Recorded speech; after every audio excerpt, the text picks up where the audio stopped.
I consume about 400 to 500 milligrams of caffeine a day between pre-workout if I'm lifting and other drinks. I've gotten into a particular brand of energy drink that reports 200 milligrams of caffeine, and I wanted to look into everything that caffeine does once it enters the body, especially if I'm combining multiple sources.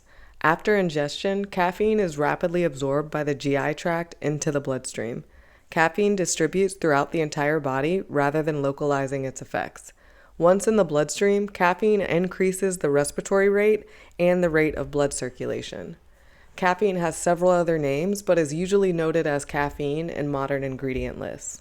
Caffeine is an example of an alkaloid, which is a naturally occurring compound that contains a nitrogen atom. Caffeine occurs naturally in over 60 plant species globally. It protects the plants from disease and predators. Caffeine as a substance can be produced via extraction from plants or via synthesis in laboratories. Caffeine's structure is close to adenosine. Adenosine promotes sleep and suppresses alertness. Due to the similar structure, caffeine competes with this molecule, resulting in the opposite effect. Caffeine increases dopamine, which leads to feelings of satisfaction. Caffeine increases noradrenaline, also called norepinephrine, which leads to increased alertness. Benefits of caffeine consumption include that stimulant effect. Caffeine reduces feelings of fatigue. There is an increase in energy and alertness after ingestion. Excitement and mood usually improves as well, and post-consumption, the user can experience better focus, cognition, and memory. Caffeine has also been linked to a lower chance of developing Parkinson's disease, and it may help those with Parkinson's better control their movements. Caffeine consumption does come with some concerns. This includes a dynamic tolerance level. Tolerance to caffeine can develop within 1 to 3 days, and that tolerance can be partially lost in as little as 12 hours.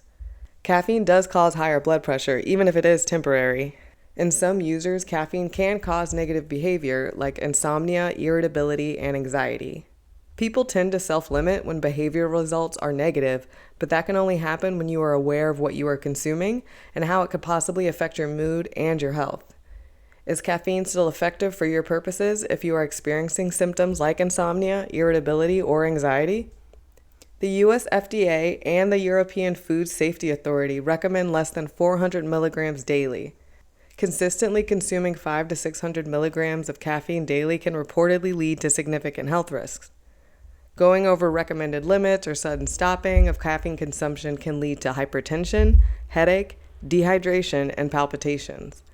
One of the great things about a popular ingredient like caffeine is that there are a lot of clinical studies and testing detailing its effects in several different demographics.